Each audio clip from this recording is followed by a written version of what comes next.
मी कधीही नरेंद्र मोदींशी हात मिळवणार. गरिबी गेली का? महागाई वाढली की कमी झाली? तुम्हाला नोकरी मिळाली का? स्थलांतर थांबलं की नाही? नितीश, मी त्याला माफ करणार नाही. आपण मरू, आपण अदृश्य होऊ, आपण जाडले जाऊ. तो चांगला राजकारणी ना. आता त्याची कोणतीही प्रतिष्ठा मी त्याला सांगेन की सोडून दे, झाल ते.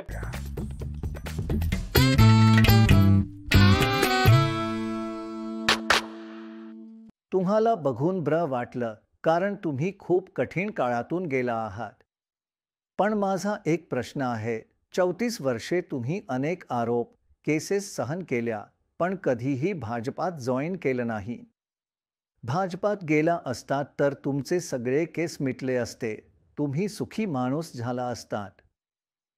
मी ठरवलं, माझ्यावर काहीही घडलं तरी, मला कोणतीही शिक्षा मिळाली तरी, मी जे काही सहन केलं तरी, मी कधीही भाजपासारख्या पक्षांशी आणि नरेंद्र मोदींशी हातमिळवणी करणार नाही, ना केली आहे.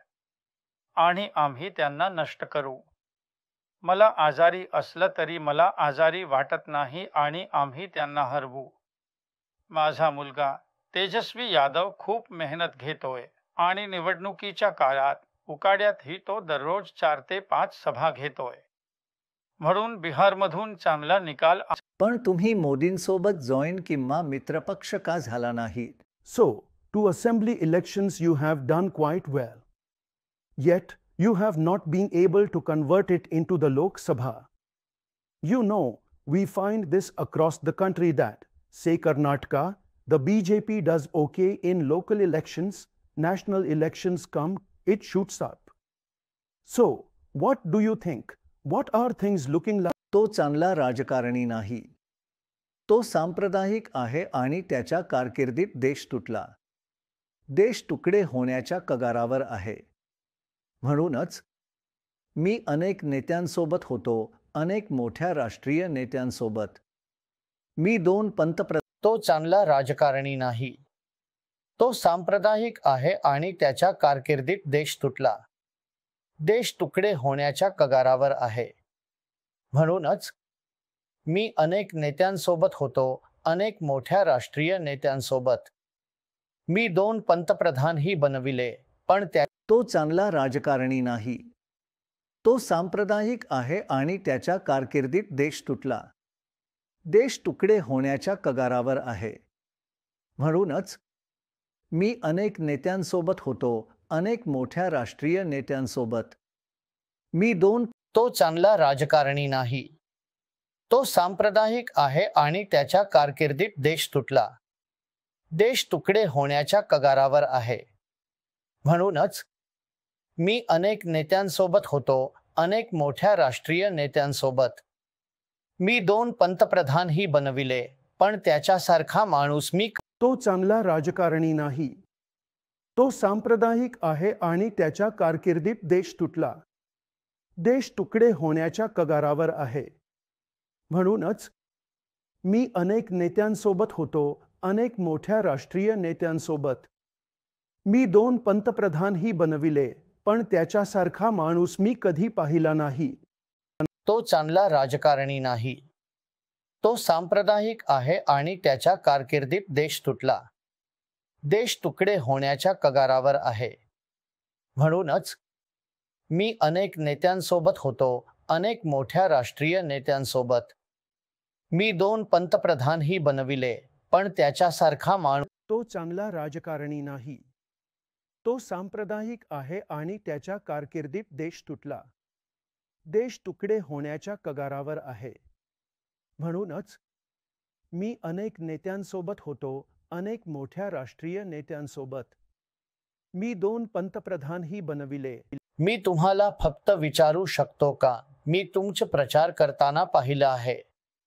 खरंच अप्रतिम प्रतिसाद. आणि मी अतिशयोक्ती करत नाहीये आणि हे मी सगळ्यांना म्हणत नाही. मी चांगला प्रतिसाद पाहतो, पण तुमचा प्रतिसाद लोकख्या अर्थाने वेडे व्हायला लागतात. मग ते मतांमध्ये का रूपांतरित होत नाही? ते असं आहे का की पक्षाकडे, तुमच्याकडे पक्ष संघटना इतकी चांगली नाही की समर्थन मतांमध्ये बदलू शकेल? कारण उत्सव Will you remind him of something?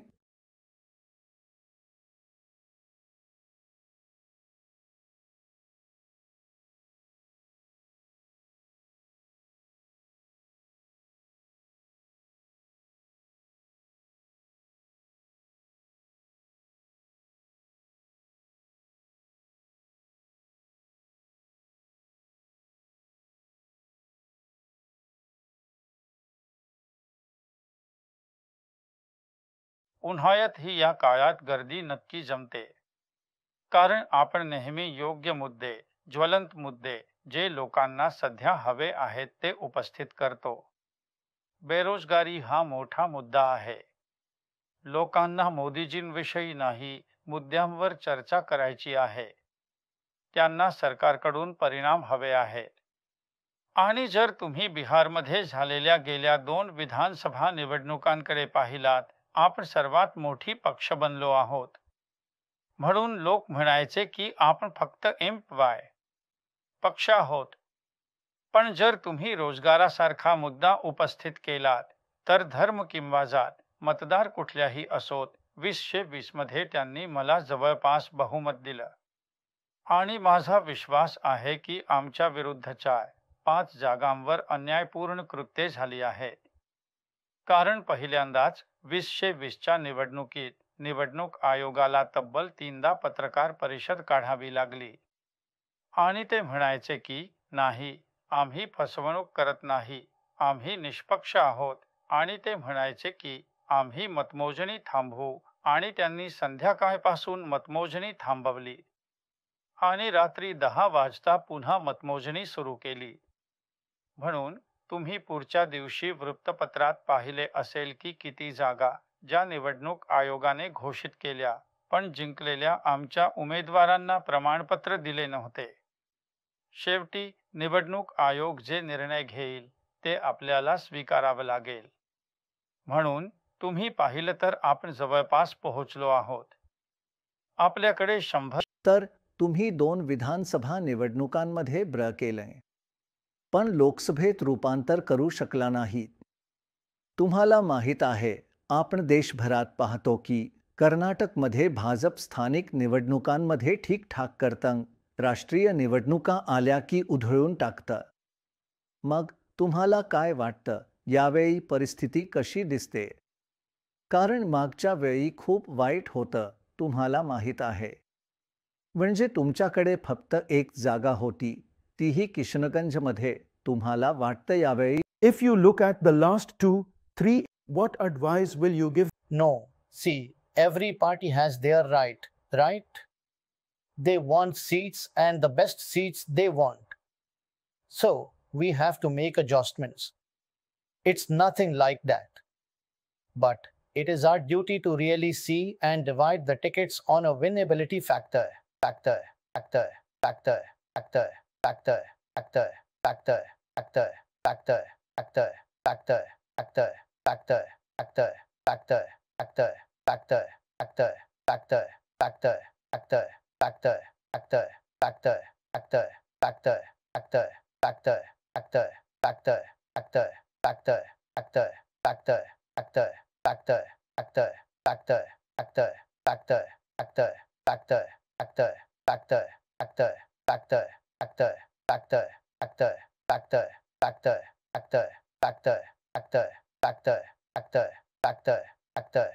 Laluji, या निवडणुकीबद्दल तुम्हाला काय वाटतंय?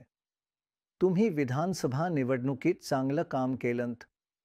यावेळी मागच्या लोकसभा निवडणुकीपेक्षा ब्र होईल का आणि तुम्ही प्रचार करणार आहात का नाही? मी विधानसभा निवडणुकीत उपस्थित नव्हतो, पण संसदीय निवडणुकीसाठी इथे आहे.